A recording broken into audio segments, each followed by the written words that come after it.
everyone, and welcome back to Creative Conversations.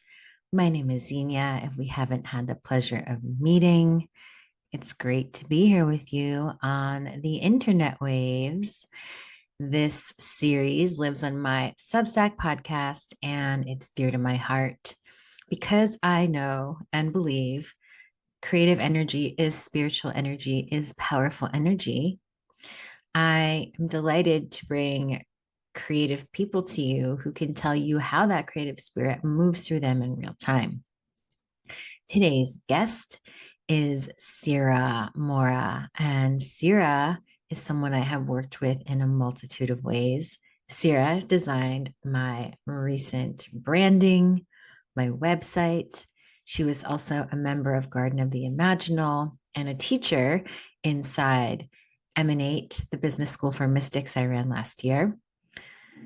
Sirah has also been through the Imaginal Temple one-on-one mentorship. So our relationship is very, very, very layered and it's still evolving. There are still things going on behind closed doors that we're thinking of doing together still yet. I love Sirah because her way of seeing into people's brands and visualizing them is really magical. If you are someone who is doing something that's not straightforward, that blends the esoteric with another modality, maybe even something scientific or very straightforward. If you're paving your own path, if you're doing something deeply layered, Sirah can feel into the energy of what you're doing and visually translate it in ways that are so individual to each of her clients and refine it so that it makes more sense and there's a softer landing for the client to float into your world. Sirah is also a musician and a painter, among many other things. And in this conversation, we talk about how she got into design, the unlikely major she began in, what it was like to transition from working for an agency to working for herself, some common misconceptions about branding, her use of astrology and gene keys and how that plays into design, and her upcoming workshop about world building. I hope you enjoy this conversation. It's really beautiful, and I'll see you on the other side. Thanks for listening. Hello, everyone, and welcome back to our Creative Conversation series. I'm really excited to come back with another episode because I have Sirah here, who I'm super excited to introduce you to. Sirah is the creative director and a web designer, but also an artist, a client, a friend, and also I'm her client. And there's just so much multidimensional synchronicity and connection between the two of us.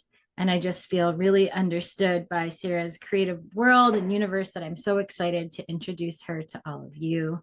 So, Sirah, thank you for being here. How are you doing today? Hi, thanks for having me. I'm doing well. Yeah, so I really think it's fun to dip our toe into a conversation by asking about your sun, moon, and rising. What is your sun, moon, and rising sign? I am an Aries sun, Cancer moon, and Scorpio rising. Okay. Wow. Yeah. Aries sun, Cancer moon, Scorpio rising. What Okay. are yours again? To me, that's like a very witchy combination. I am Aquarius rising, Aries sun. Oh yeah, that's right. We're both such Aries, and I'm really excited to talk to you about the creative process because one of the reasons that I'm so drawn to your work and why I loved working with you, because you did my most recent iteration of my website, you did my first formal branding, is because I feel like you see creativity in a really similar way to me. And I'm just excited to ask you how your creativity first started coming out when you were a kid. Oh, that's a sweet question. It was always present as a child. I think I always, in my solo moments as a kid, I always gravitated towards creative things. I was either painting or drawing or coming up with a project to do or writing songs or singing or listening to music. Creativity was always like the place I went to when I needed to just be by myself and have that solo experience in life as a kid. I mean, probably as soon as preschool, even before that, I was always drawing. I loved drawing like butterflies and the flowers, and that was my favorite part of the day. Was one of my teachers showing me how to draw different things, and that really carried over into when I was in elementary school. And I always got really lucky because all my teachers that were either my music teachers or my art teachers took to me really well, and same for me on my end. And they always really supported that creativity. And yeah, I think as soon as preschool and definitely from kindergarten onward, I was always just creating. I think it started most with drawing and painting, and then it kind of branched out into different things. Yeah, I love that you just innately were tapped into the fun of creativity. So I am curious if how you decided to turn creativity into a career. Like, how did you end up on the path of going into visual work or design work? What was that experience for you? It was super spirally and non-linear, I think, as most people's pathways are. Prefacing it by saying, of course, that creative impulse was always there as a child and into my teens and my early adulthood. But I never really saw it as like a viable career path when I was younger. So even though I had all this support from teachers and even my parents, I think it was just not a realistic option, quote unquote, realistic option, at least in my family, to kind of pursue as a career. I never thought about it. I never even thought that that was possible. So my road to what I'm doing now is just kind of offbeat. It was very kind of circular and squiggly. I think, I guess my first kind of transition into what I'm doing now came from, so I studied international relations in college, which is like absolutely not related to creative, but it was, I think I always had this impulse to want to help people in some way. And I translated that really literally and was like, oh, I'm going to be a humanitarian lawyer or something like that. That was maybe where my interests were. So that was why I chose the path that I did school-wise. And I was always interested by different cultures, and the broader world was always something I kind of craved when I was younger and wanted to know more about. And so when I graduated and it was like, okay, it's time to enter the real world, like I didn't choose to go the master's degree path. So I entered the workforce, and my first job was actually as an assistant at a big three consulting firm. And it obviously was not my dream job by any means, but I got really lucky, I think, at that time period because I feel like I really believe life kind of initiates you and life helps you grow if you just sort of let it do its thing. You don't really have to manufacture it. And I think at that particular time, it was like I had all these things set up that would be very comfortable. Like I had the 401k and the insurance and all like a good job. I had a new car, a great apartment. I lived in like a nice area that had plenty of things to do for a young 20-year-old. But I always found myself asking that question of, is this all there is? Like, is this what people do when they enter into the world? That's like what all there is. So Mm. it really sparked this moment of a lot of internal reflection and questioning. And that was all happening in tandem with me moving up from my role that I started with into more like a marketing coordinator role. And it was in that role that I found that my favorite part of my job was making like PowerPoint presentations. Looking back, that's obviously very boring, but I think it was like that creativity that I was trying to connect to again that I hadn't for a long time before that. So yeah, there was like that happening at work. And then on a personal interior level, there was a lot of, it was a really like spiritual time, I would say, at that point in my life. And so I was reconnecting to my creativity again, and it really helped me see that, oh, okay, this is the stuff that I'm made of, and in some way I'm supposed to be doing this. So it's like grace. That's how I would describe it. It was like a period of grace at that point in my life. And yeah, I decided to quit my job, and I was kind of filled with that innocence and that naivety that I think you are when you're in your early 20s and you're just like, I'm just gonna make the jump and just go do something different. And I think you and I talked about this when I first met you, but when I talked to my manager about it, I'll just never forget it because it was just so surprising to me that someone would not discourage you, but just say something like that when they don't know you that well. But she was saying something like, yeah, I wish I could go off and work for myself and be at the beach or something like that. I forget how she worded it, but in a way, I think her saying, be careful going down this path because it's not the most secure path. But then from the moment I left her office to the moment I walked to my desk, I had gotten three text messages of three different people that wanted to work with me in my like initial stages of freelancing, which was more so a combination of all the skills that I had already marketing wise, but that really gave me that courage to just go for it. And Mm. it was then that I got to explore more of design. I think because I always knew design softwares and I was always creative, it really came naturally to me. So I'm largely self-taught. Like I didn't go get a degree in design or anything, but I just learned through that and luckily had people that were really willing to let me flourish in that way and help them in that way. And that evolved into what I'm doing now.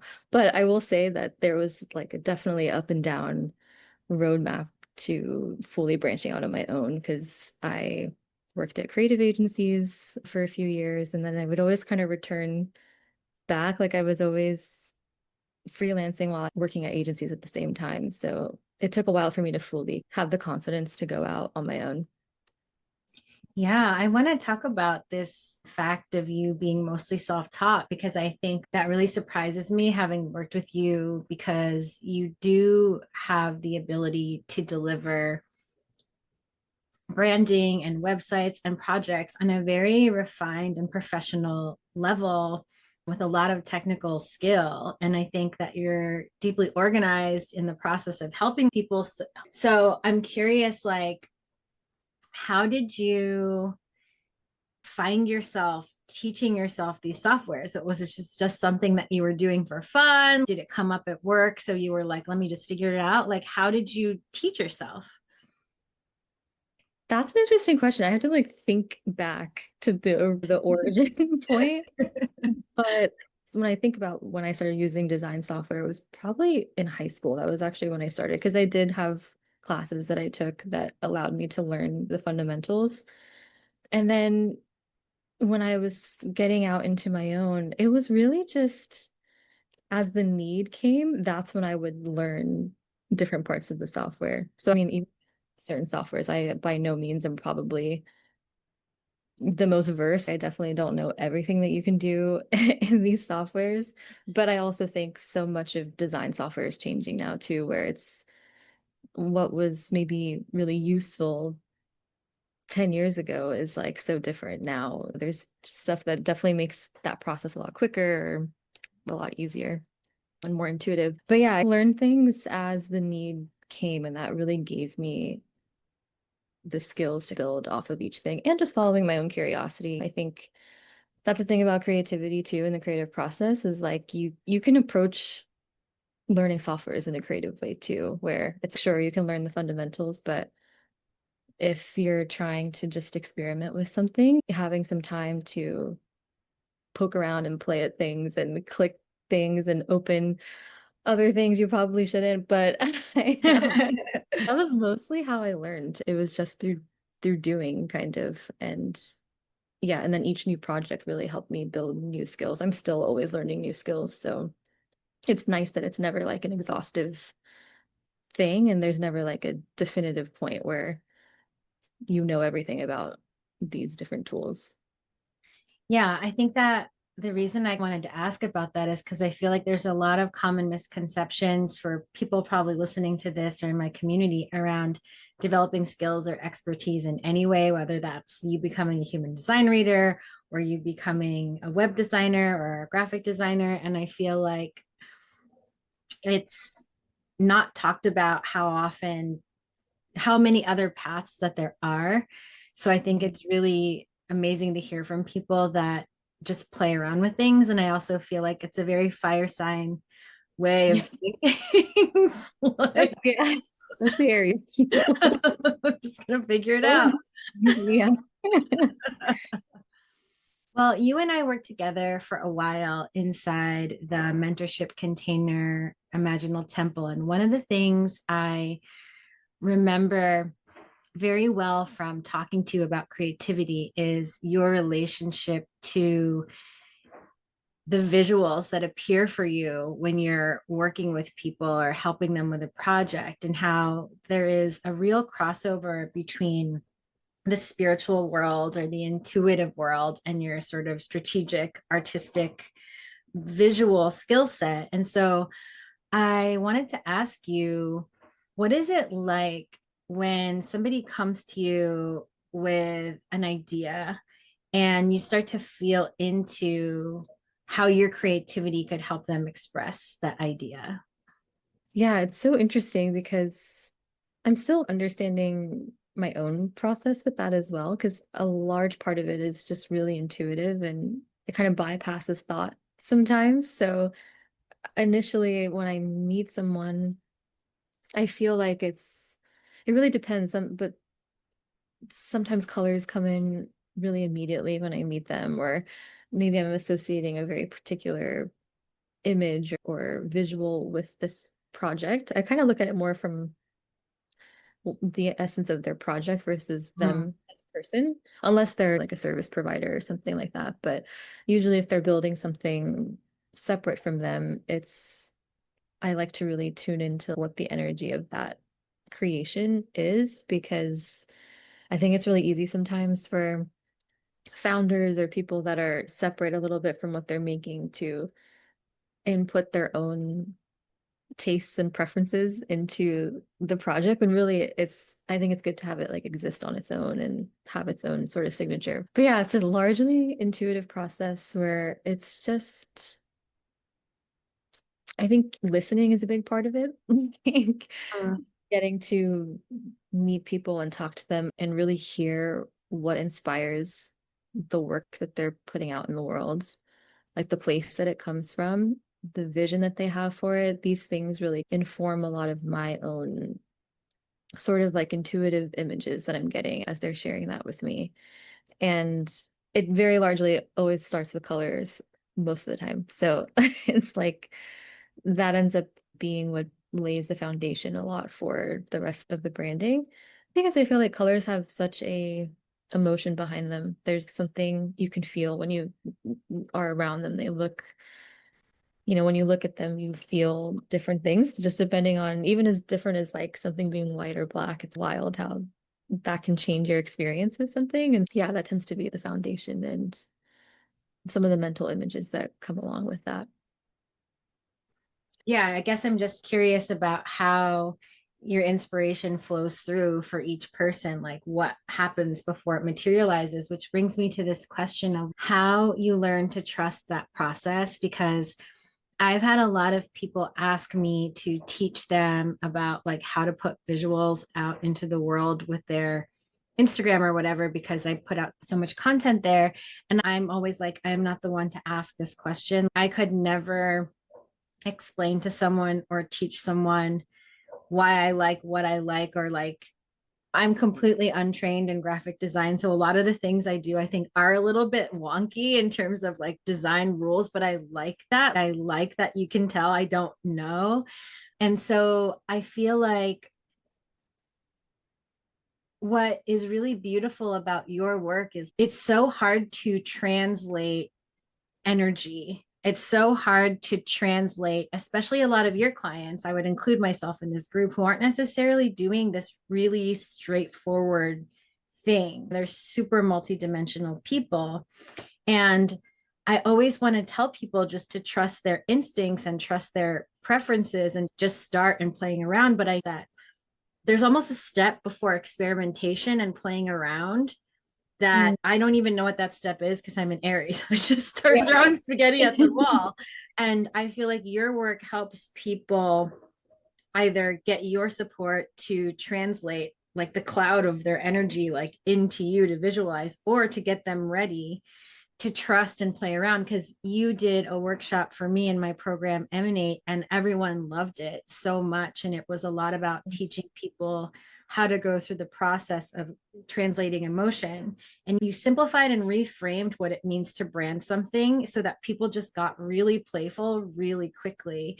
And so what would you say to someone who's just learning how to play or learning how to trust the experimentation process? Mm.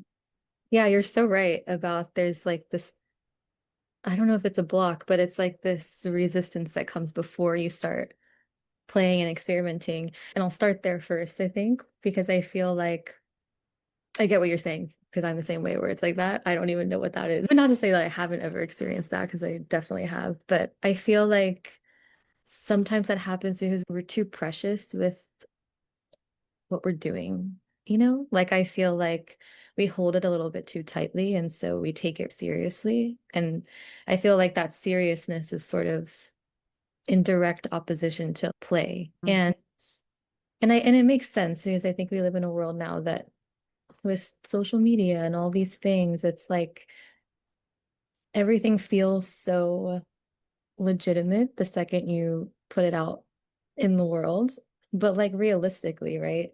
If you're starting something, it's not like you're starting it and there's a million people looking at it. You can't even think about that part of it. It's very natural with anything that we bring into the world, whether it's something that we do as a business or something we just do as a creative hobby or for ourselves. It's always going to evolve. So how it starts is never how it's going to look in the end. And there's also never really an end point. It's even brands that have been around forever, they're still evolving and changing and rely so much on new creative thinking to keep pushing that brand forward in new ways. And so I think when you are in that place where you want to start experimenting and trying new things, I think it's largely subconscious. Like I Mm. really feel like you have to let your subconscious kind of take over. And sometimes it takes a while. Like sometimes it could take months, sometimes even years for you to get to a place where you feel like this feels really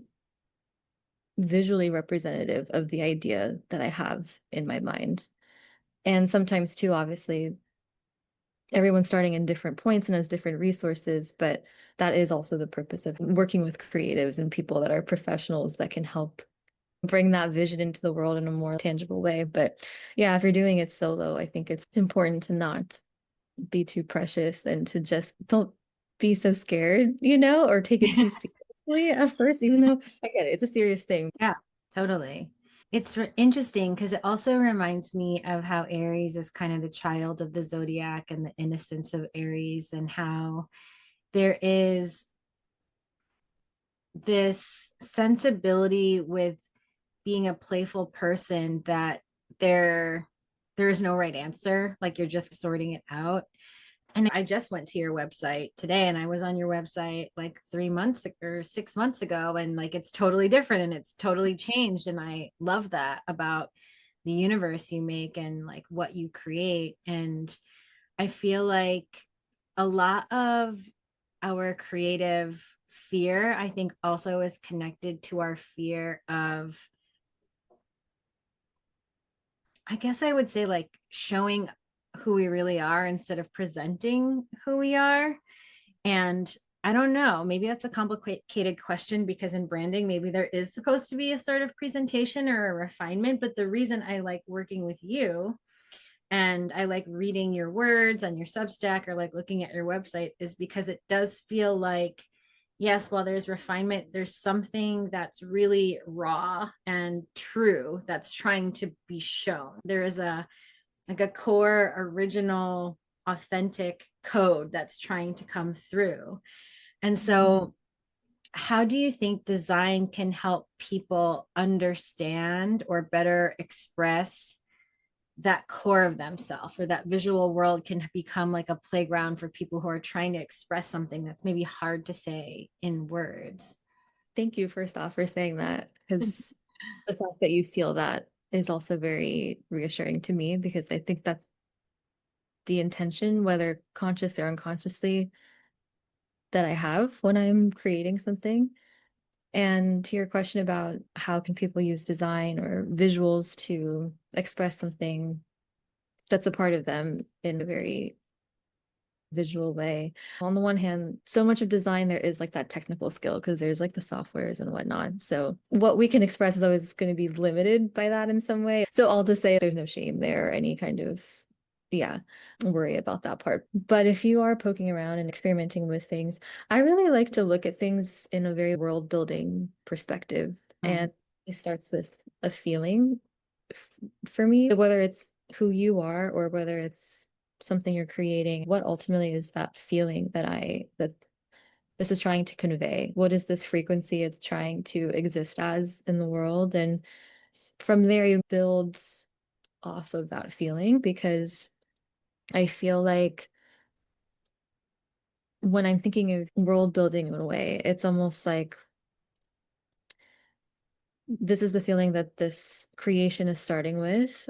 And then you can kind of think of it as building kind of the storyline. Kind of if you were to write, I don't know, Avatar or like Game of Thrones, like we think of all these really fantasy, mythical movies and shows and books and stories. And so I feel like thinking of yourself in that same way or what you're creating in that same way can be really useful. So like it is this sort of origin story or this character arc of me or of my creation.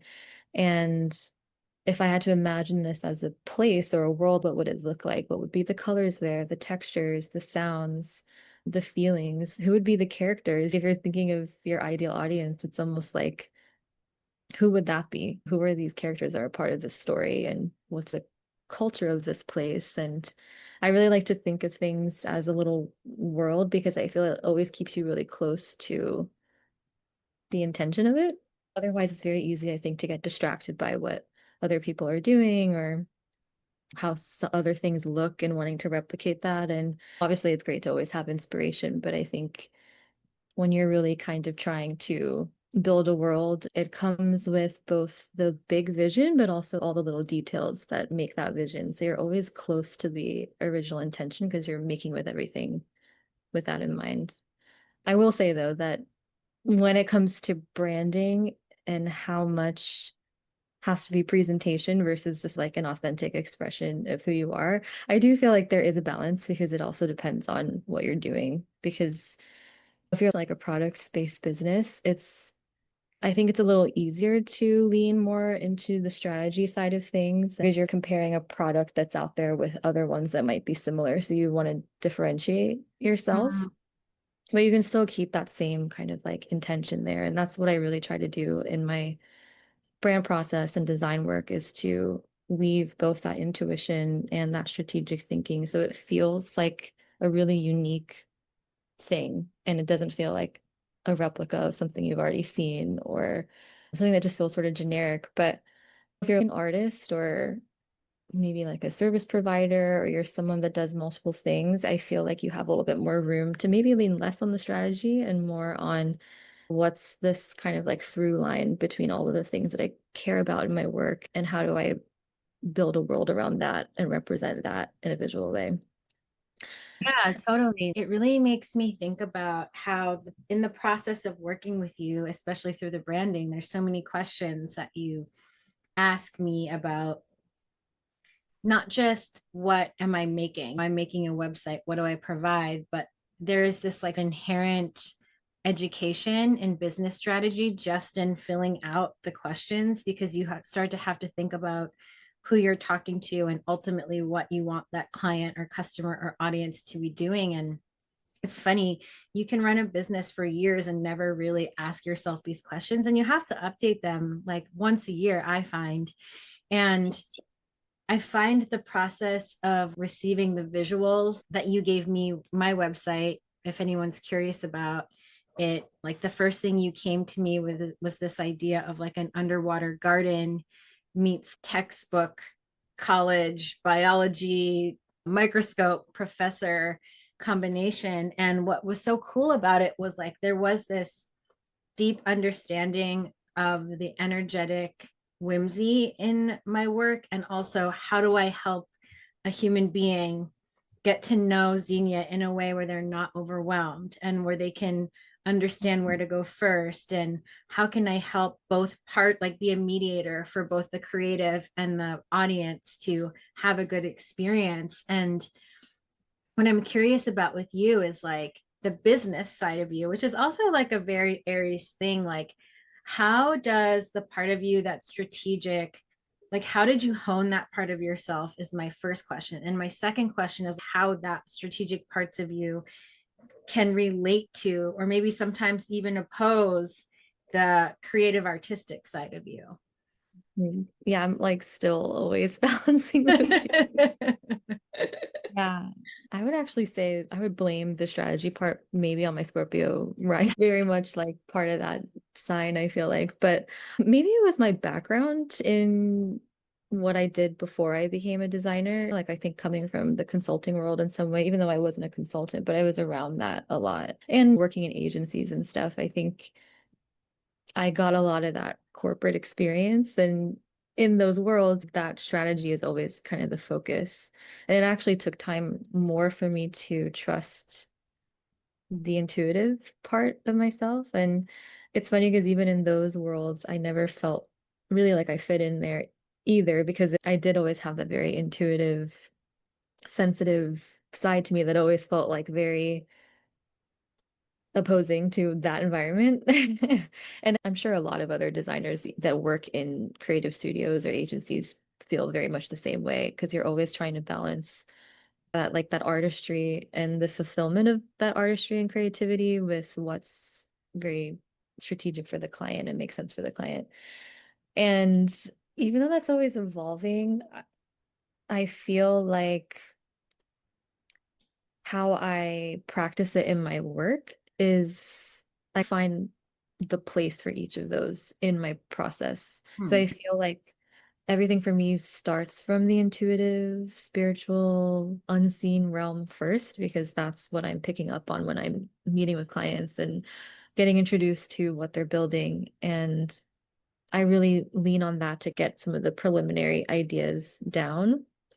And then the strategy follows that, where it's okay, how do we take all of that, but then implement it into actual tangible steps, and always looking at it from a lens of, in some ways, how it's perceived on the outside, or at least how it's perceived from your ideal audience or the people you want to work with, because that's important. I think in some ways, I think it's not super important when you start, but as you scale, I feel like that strategy does become more important. That hero's journey that we all have individually, I think we also experience in other ways as well. And I feel like even in a business, when you start it, it experiences that hero's journey too, where it's like it maybe started with this initial intention and vision, but as you scale and grow, it starts to go in a different direction or take on a different flavor, because you have to overcome all of these hurdles for it to grow.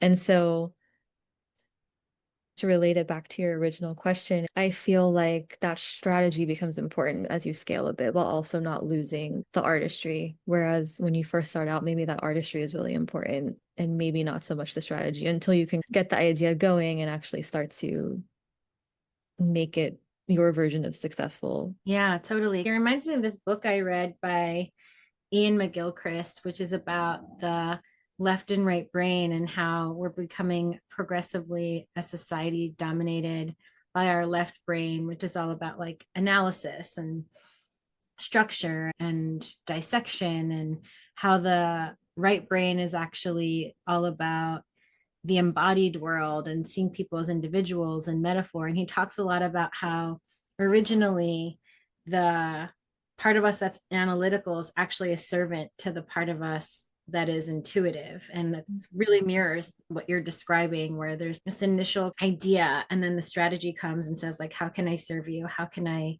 help you exist in the world. So I think that's really beautiful. And I wanted to ask you a question, shifting gears about the other creative things you do, because I know that beyond the world of work you do in web design and graphic, and I know there's a whole universe of things that we didn't even discuss that you do within creative direction, but I know you also paint, and I know you also make music, and I know there are tons of other creative things you do. So I want to ask you what you're really excited about in that other creative world right now, and how that other creativity, if at all, informs what you do in your design work. It's so funny because I feel like because my work is creative, like my job is creative, it's always this balance between the creative energy I'm funneling into client projects and the creative energy I'm funneling into my work. Sometimes they don't always exist at the same time. So I feel like I've been recently in a period where that hasn't really existed in my own projects, but lately I've been feeling really inspired to paint more. And so I'm always going towards whatever mediums feels like the way something wants to be expressed that's going on inside of me. So I feel like each time I like revisit that medium, it's like something new gets layered into the work. So I'm really excited to get my fingers dirty with paint and just explore what this new layer is coming in.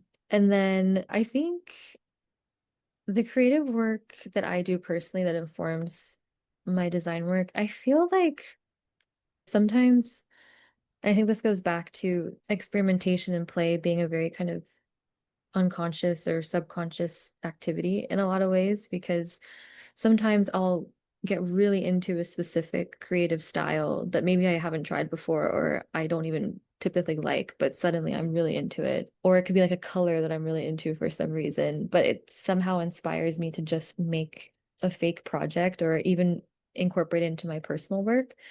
And that tends to end up being usually within a couple weeks after that, I'll meet a client that wants that exact style. I don't know what it is, but it happens almost every time. And so I feel like that personal practice of just going towards where my unconscious is kind of leading me and just making a project out of that, even if it's just for my own eyes that no one will ever see, kind of folding into the work that I do with clients. Yeah, I love that. It makes me also want to ask you about, I know you really love human design and the systems like astrology and gene keys. I want to ask you how you came into playing with those systems, and how maybe one instance where something clicked for you or really impacted the way you run your business or the way you do your design work.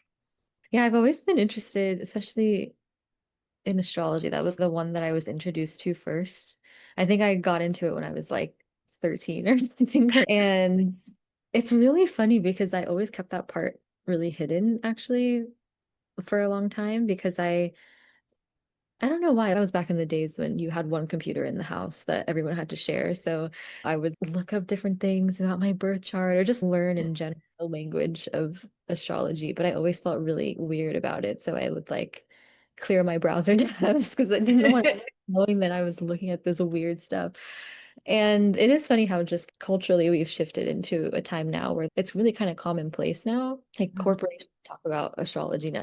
I would never imagine that when I was 13 years old, you know what I mean? So I feel like that kind of being part of our culture in some way gave me a little bit more like, okay, I can come out of this shell a little bit and be a bit more open about it. And I didn't think it would come into my work, but it naturally found its way in my work, I think, because I think for anyone that's always interested in these kind of systems or languages, it's hard to not look at the world through that lens sometimes. Like when you meet people, you're curious, like, what's their sign? And so it was the same thing with clients. You kind of are curious about that because it almost gets you to understand them in a deep way really quickly because you're really understanding the energy of what makes them who they are versus just what you get when you're talking to them for the first time. And it just became a part of my process. I ask people what their birth information is, but now I actually work with an astrologer, Carly. Her business name is Mood Arcade, and she's Mm. awesome. She does all of the like brand astrology consultations with clients, and then she'll give me the notes, and it's always really amazing what she picks up on. And at least in branding, I focus a lot on the midheaven sign, which is in your 10th house, like the most public part of your chart and what you're here to manifest into the world for others. And almost 9 times out of 10, I feel like people that I work with, whatever they're creating really fits that particular sign that their midheaven's on. So it's just fascinating to me. But yeah, that's how it became a part of my process.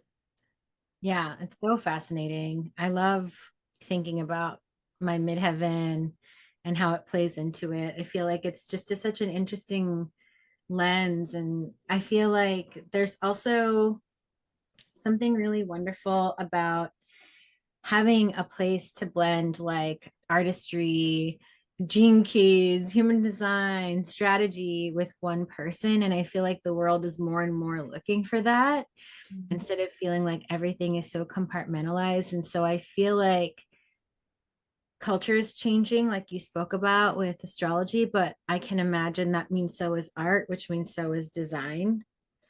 And so I'm wondering, are there any common misconceptions that you notice in the world about branding or about design? And then what do you see shifting in the way designers are thinking or in the way your clients are more open to things? Yeah, that's an interesting question because I think about that sometimes too. Common misconceptions about branding. I feel like the idea of a niche, it's very controversial. And, not to say that I have some golden answer to that, but I think just from my own experience and all of the people that I worked with, I really feel like it's very similar to the strategy conversation we were having, which is, I think there's like a point where that becomes relevant versus needing to have that all zipped up right away. And I feel like with the niche topic, when you're starting out, you don't really need to focus too much on a niche. You can if you want to like scale really quickly in a way. Like if you're a photographer and you scale down to, I'm gonna do wedding photography, like that's very specific and probably easier to scale because it's such a targeted demographic. But I do feel like if you don't want to tie yourself down to any one thing yet, it naturally emerges. I think the more you work with people, the more you put your product out there, just the more you work on whatever you're creating and putting it out there, that niche starts to show itself to you. So I wouldn't like lock in on that so quickly. That's definitely a misconception. And I think that there is a misconception in a way that branding has to mean that everything is so uniform and so perfected and produced. And it can mean that, but I do think that that's actually what I'm seeing changing right now in the design world and the branding world, marketing. I feel like there's more room for things to be even perfect, I think. And what I'm noticing is just that, I mean, and you know this because this is such a big part of your incredible work is like the multidimensionality of people and bringing all of yourself into what you do rather than having to flatten yourself to be digestible. And I feel like that conversation is coming more online in how it integrates with business and branding. So I do feel like that's starting to show up in places in terms of like how that's translating into design and branding and marketing. You don't have to pretend to be just one thing. Even for a brand, it's like you don't have to pretend to just do this one thing because now we have brands that are maybe started as a beauty brand, but now they're getting into like wellness or communities and that kind of thing. Yeah, that's so interesting because it really reflects what I see in the collective in general and in my personal life in general, which is like the process is much more emergent than it is mentally driven. Like, here's the focus, the niche, this is the purpose. It's like you have to be in the world and life will you what's coming back at you once you take a step forward. And I know you and I are both manifesting generators, so maybe that's part of it. Started this way, but the world is reflecting it back to me this way. So my next move is going to be different, and I can't get too ahead of myself because I have to always be in concert with life. And I feel like we're coming full circle to the point of not feeling like you don't need to have everything perfect when you begin and opening up to play, because life has to, which means just like one step at a time. And then what you shared about multidimensionality, I really just do see that so much. People starting to show more facets of themselves or embrace more facets of themselves or let things go in their Right. identity that don't resonate anymore. And so I guess the last question I have for you is, what do you do when you want to either feel inspired, just as a person, design wise or otherwise? And then the other question is a little bit of the opposite, which is, what do you do when you're feeling really inspired and really stimulated, but you want to ground and center and come into balance and ground that creative energy? When I want to feel inspired, I've always seen it as there's external inspiration and then there's this internal inspiration that wells up inside of you and you want to get it out. That's usually my favorite stuff that I end up making. Or it's just something you're intaking visually or sonically or something that inspires you to make something. And so when I want to feel that, I think music I come back to a lot as a big inspirational source. If I go in periods where I don't have new music that I'm listening to, I actually get really kind of depressed. So music fuels that creativity and that inspiration for me a lot, actually.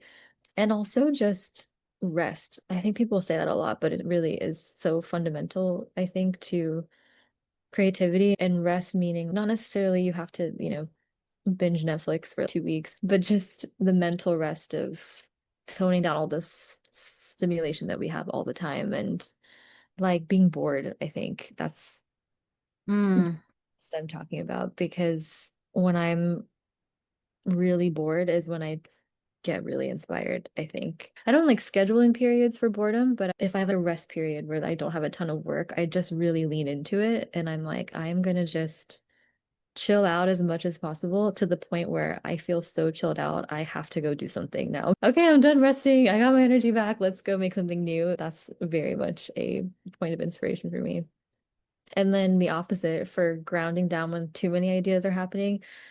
That one I'm still figuring it out. I guess I could say just like focusing on one thing at a time. If I have too many ideas, it's just taking one step towards one part of that idea and building it out in some tangible way and not getting too lost in I have to have all parts of this already done and figured out. Yeah, that's really helpful because I'm meeting a lot of clients who are under inspired, and I'm also meeting a lot of clients who are like, I have too many ideas and I don't really know what to Mhm. do, and I don't want to kill off any of the darlings. So I'm just hovering here. So I think that's really helpful to accept that sometimes we can just do one thing at a time and it's okay. And yeah, as we wrap up, I'm just wondering if there's anything you want to share with folks before you go, either around creativity or this time, and then how they can find you and how they can work with you. And of course, I'll leave all your links and everything in the show notes. Yeah. So I am going to be hosting a similar workshop that I did with you, the art of world building your brand. I'll be doing that in a few weeks with a co-host named Olivia. So that is coming up and I'll have that all on my website and my newsletter. But for the most part, I'm not really on Instagram at the moment, but Substack is a great place to find me and my website, which is just my name, sirahmora.com. Cool. Thank you. That's exciting. Definitely recommend that workshop for anyone who's building a brand or wants to refine their brand or refine their website or their vision. And yeah, thank you for coming and your time today. You just have such a big creative energy, and I always love seeing what you're making and what you're doing. I'm always oohing and awing and gasping at all the projects you put out into the world. I loved looking through your website today. It's like a whole different universe. So I'm just like so happy to have your work inside of my work and just to be connected to you. So thank you, Sarah. Thank you. Thank you. Okay, everyone. I'll leave all the links in the show notes, and thank you for listening. Thank you so much for listening to this interview with Sirah. I hope that you're able to join her upcoming workshop, which is going to be on November 15th. We linked all the details in the show notes. And if you'd like to join us for our upcoming workshop for this month, we're going to be having a really beautiful workshop with Hallie Havacan about honoring our lineage and honoring ourselves. This is for anyone who's feeling called to connect to their ancestors, to understand how connecting to our ancestors can be a way of supporting our own lives in the present. And it's for people of all levels and stages. So please join us for Honoring Your Lineage, Honoring Yourself. That's on November 12th. And we recently just opened a few spots for one on ones. You will also see those in the show notes. So we look forward to connecting with some of you soon. Thanks for listening and take care, gardeners.